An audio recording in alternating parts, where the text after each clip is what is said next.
Assalamualaikum warahmatullahi wabarakatuh. Perkenalkan, nama saya Anggara Faridar, NPM 10118833 dari kelas 3K07. Di sini saya akan menjelaskan tentang sistem pakar dari mata kuliah pengantar sistem cerdas. Berikut poin-poin yang akan saya sampaikan. Poin pertama, pengertian sistem pakar menurut para ahli. Menurut Durkheim, sistem pakar adalah suatu program komputer yang dirancang untuk memodelkan kemampuan penyelesaian masalah yang dilakukan oleh seorang pakar. Menurut Ingizo, sistem pakar adalah suatu model dan prosedur yang berkaitan dalam suatu domain tertentu, yang mana tingkat keahliannya dapat dibandingkan dengan keahlian seorang pakar. Sementara menurut Giaratano dan Riley, sistem pakar adalah suatu sistem komputer yang bisa menyamai atau meniru kemampuan seorang pakar.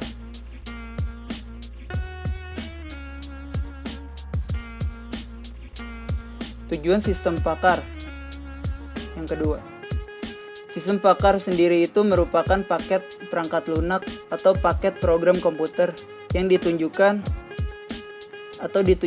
sebagai penyedia nasihat dan sarana bantu dalam memecahkan suatu masalah di bidang-bidang spesialisasi tertentu seperti sains, perekayasaan, matematika, kedokteran, pendidikan, dan sebagainya.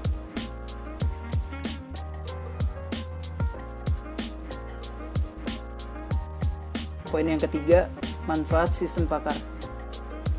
Berikut adalah manfaat sistem pakar dan kemampuannya. Meningkatkan output dan produktivitas, itu yang pertama. Yang kedua, menurunkan waktu pengambilan keputusan. Yang ketiga, meningkatkan kualitas proses dan produk. Yang keempat, menyerap keahlian langka. Yang kelima, fleksibilitas. Yang keenam, operasi peralatan yang lebih murah. Yang ketujuh, eliminasi kebutuhan peralatan yang mahal. Yang terakhir, yaitu transfer pengetahuan ke lokasi terpencil.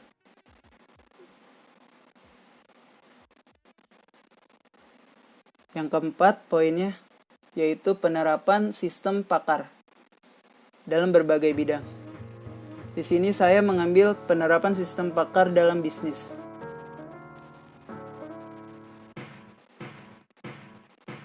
Sistem pakar dalam bisnis itu yang pertama, sistem pakar dalam pembelian.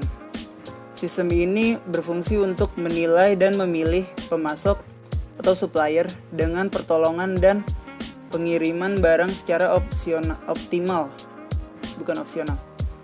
di mana dalam hal ini menunjang pemasok yang potensial. Dalam hal operasi, maka sistem ini mempunyai fungsi penasihat kepada pembeli. Yang kedua, yaitu sistem pakar mengenai suku cadang mesin percetakan. Sistem ini menunjang pengujian secara teknis dari pesanan pelanggan dalam mesin cetak dan suku cadang yang diinginkan. Yang ketiga, sistem pakar mengenai konsultasi program bantuan kredit bank. Sistem ini membantu pada konsultasi tentang program kredit bantuan pada institusi publik. Yang keempat itu dalam penerapan sistem pakar dalam bisnis, sistem pakar mengenai strategi perencanaan. Sistem ini berbasis sistem penunjang keputusan atau decision support system untuk strategi perencanaan produk yang dikembangkan dari integrasi sistem konvensional dan prototipe sistem bakar.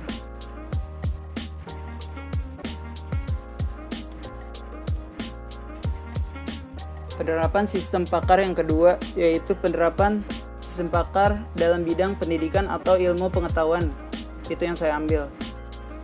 Yang pertama, penelitian tentang penggunaan sistem pakar dalam bidang pendidikan dilakukan oleh Profesor Gordon S. Novak Jr. pada University of Texas dan Austin tahun 1990. Maksudnya Texas, Austin tahun 1990. Aplikasi sistem pakar ini diberi nama ISAC atau ISAAC yang memiliki parser yang mampu membaca kalimat dalam bahasa Inggris dalam kecepatan 5.000 kata per menit dan mampu menyelesaikan soal-soal fisika mekanik atau statistika dalam waktu kurang dari 5 menit. Aplikasi ini dikerjakan oleh satu tim, terdiri dari 60 orang dan membutuhkan waktu 1 tahun. Yang kedua, aplikasi lain yang terkait dengan hal di atas itu atau bidang pendidikan itu adalah sistem pakar mengenai penjelasan soal-soal fisika serta pemahaman teori lebih dalam dengan menggunakan metode pendekatan komputasi. Yang ketiga, aplikasi sistem pakar dalam bidang matematika yang dilakukan oleh Yibin dan Jianxian pada tahun 1992. Sistem pakar ini menyelesaikan soal-soal diferensial dan integral yang diberi nama DITS atau DITS. Yang keempat, studi sistem pakar untuk proses belajar fisika dilakukan oleh seorang dosen fisika yang menempuh pendidikan S2 pada salah satu perguruan tinggi di Jakarta. Latar belakang dari dilakukannya studi-studi ini ialah karena fisika merupakan disiplin ilmu yang sangat fundamental yang menjadi dasar dari sains dan teknologi. Melihat kepentingan tersebut, maka para siswa atau mahasiswa perlu menguasai ilmu ini. Tapi kenyataannya sering dianggap momok oleh sebagian besar mahasiswa atau para siswa. Selain itu, juga kurangnya tenaga guru atau dosen fisika serta kurangnya sarana atau prasarana yang diperlukan dalam proses belajar mengajar fisika, seperti bantu audio maupun visual. Dalam studi ini, dibuat aplikasi sistem pakar yang mampu menyelesaikan persoalan rangkaian arus bolak-balik yang terdiri dari komponen resistor, induktor, dan baik seri maupun paralel.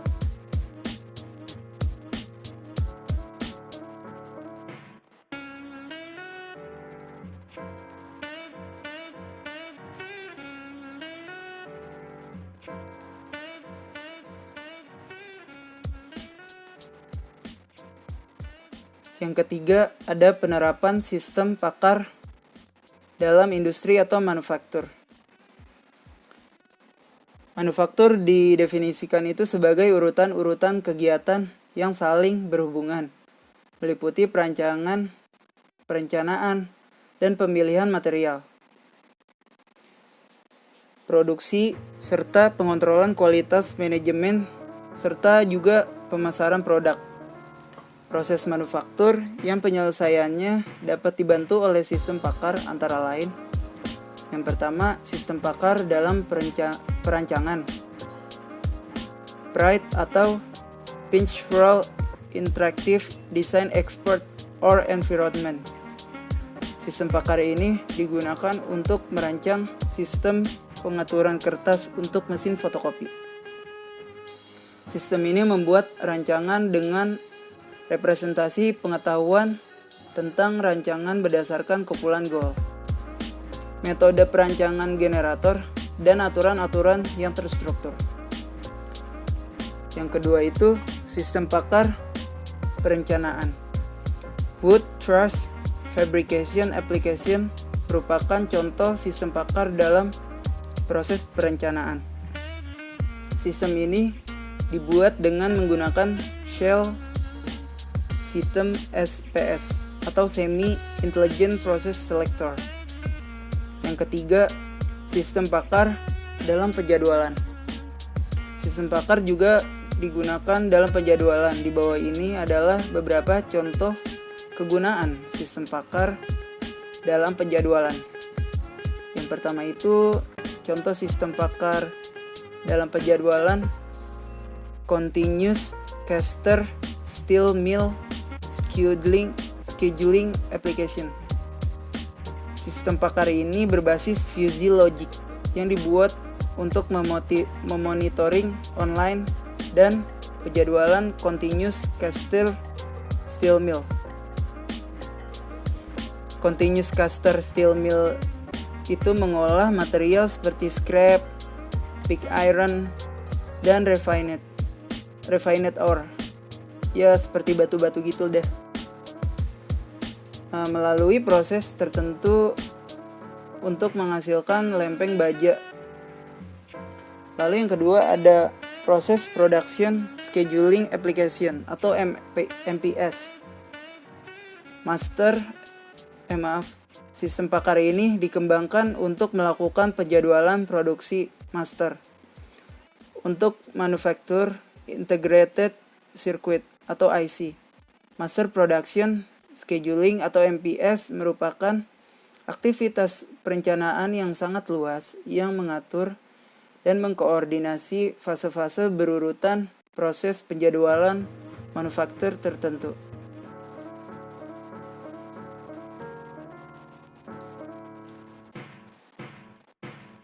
Yang keempat, penerapan sistem Packard dalam bidang kedokteran. Di dunia kedokteran sendiri sudah banyak bermunculan aplikasi sistem Packard. Sistem Packard ini mampu mendiagnosis berbagai jenis penyakit pada manusia, baik penyakit mata, THT, mulut, organ dalam, termasuk jantung, ginjal, dan hati, maupun AIDS. Dengan adanya sistem Packard ini, orang awam mampu mendeteksi adanya penyakit pada dirinya berdasarkan gejala-gejala yang dirasakan oleh orang tersebut dengan menjawab pertanyaan pada aplikasi seperti halnya konsultasi ke dokter. Aplikasi sistem Packard dalam bidang kedokteran itu yang dibuat dengan proses penelusuran maju atau forward chaining, mampu mengenali jenis penyakit pada manusia, terutama jenis penyakit mata.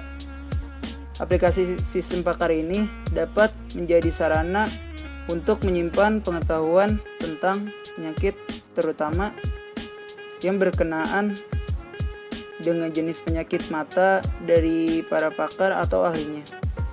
Sistem Packard mampu membantu pasien maupun dokter dalam menyediakan sistem pendukung keputusan dan sarana dari pakar. Pada aplikasi sistem Packard, umumnya user akan diminta untuk menjawab pertanyaan sesuai dengan gejala yang dirasakan. Dalam aplikasi ini, user menjawab dengan ya atau tidak. Setelah menjawab beberapa pertanyaan tersebut, maka aplikasi akan menghasilkan kesimpulan mengenai jenis penyakit mata yang diderita oleh user. Pada aplikasi sistem Packard lainnya, tidak jarang juga sudah memberikan solusi atau cara penanganan terhadap jenis penyakit yang diderita tersebut.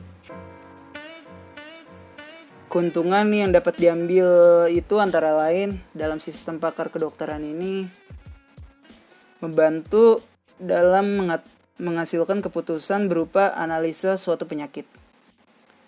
Yang kedua, membantu tugas yang tidak dapat dilakukan secara manual oleh manusia. Yang ketiga, memudahkan untuk penyembuhan. Karena seseorang yang menderita atau merasakan gejala itu mencari tahu lewat sistem Packard. Terus ada kerugiannya juga yang dapat terjadi itu antara lain error yang terjadi saat pengambilan keputusan. Yang kedua, rule base yang harus sesuai dengan kondisi setiap pasien. Yang ketiga, efek samping dari tindakan yang dilakukan oleh alat tersebut.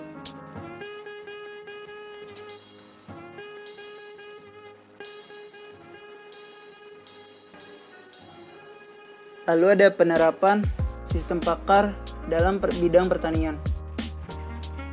Dalam dunia pertanian, banyak sekali hal yang harus dipelajari agar dapat menghasilkan sesuatu yang bermanfaat. Begitu juga banyaknya hal yang harus diingat seperti media tanam yang berbeda-beda setiap jenis tanaman, takaran pupuk, hama, dan penyakit tanaman. Dan banyak sekali cara agar tanaman itu yang dapat ditanam dapat menghasilkan hasil yang terbaik. Tetapi manusia pasti mempunyai sifat pelupa yang memungkinkan hal-hal tersebut di atas dan berakibat pada hasil pertaniannya sendiri itu kurang memuaskan atau kurang stabil.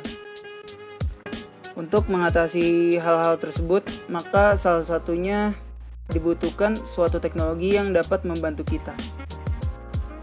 Oleh karena itu, sistem pakar atau expert system mempunyai kemampuan untuk memudahkan masalah-masalah praktis yang pada saat sang pakar berhalangan, atau misalnya kepada ahli pertanian. Dan salah satu implementasi sistem pakar dalam bidang pertanian yaitu untuk mengidentifikasi penyakit pada tanamannya. Banyak sekali ragam hama dan penyakit tanaman dan beragam pula juga namanya dan akibat yang akan dihasilkannya. Ciri-ciri antara tanaman yang terkena penyakit satu dengan penyakit lainnya itu sangat-sangat mirip, sehingga membingungkan orang awam atau pemula yang baru kenal untuk dapat mengidentifikasinya. Sebaliknya itu, ada juga tanaman yang terkena penyakit dengan ciri-ciri yang berbeda, namun tetap saja membingungkan dalam mengingat nama dan penanggulangan penyakit tersebut. Sistem pakar ini sangat berguna untuk membantu petani dalam mengingat jenis-jenis penyakit dan hama tanaman juga. Untuk mengenali ciri-cirinya yang berguna untuk menanggulangi masalah penyakit tanaman sehingga dapat meminimalkan kesalahan petani dalam mengatasi masalah tersebut. Sistem pakar ini dapat memberikan tambahan pengetahuan kepada petani mengenai macam-macam penyakit yang berhasil diidentifikasi oleh sistem dan dapat mengetahui tanaman apa saja yang bisa diserang oleh penyakit tersebut. Dengan adanya pengetahuan ini, maka ketika para petani sadar tanamannya terkena hama atau penyakit, maka petani dapat dengan mudah untuk mengatasi hama dan penyakit tersebut. Namun, banyak juga kendala yang menghambat dalam proses penerapan sistem pakar di bidang pertanian ini. Salah satunya SDM dan latar belakang para petani konvensional yang kurang berpendidikan juga sangat berpengaruh dalam pengembangan teknologi di bidang pertanian. Karena itulah pemerintah harus banyak memberikan penyuluhan di bidang teknologi bagi para petani.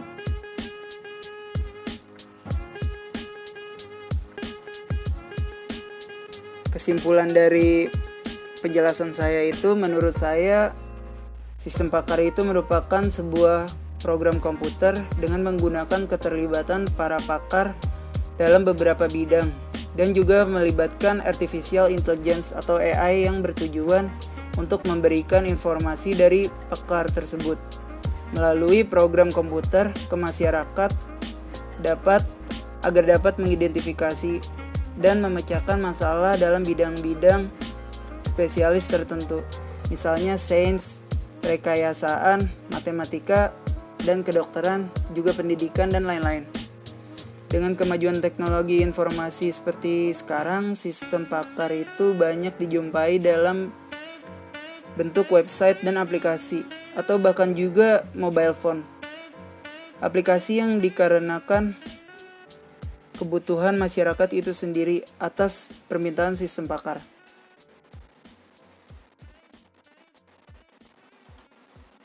Berikut penjelasan saya tentang sistem pakar. Bila ada kesalahan, mohon dimaafkan. Terima kasih. Assalamualaikum warahmatullahi wabarakatuh.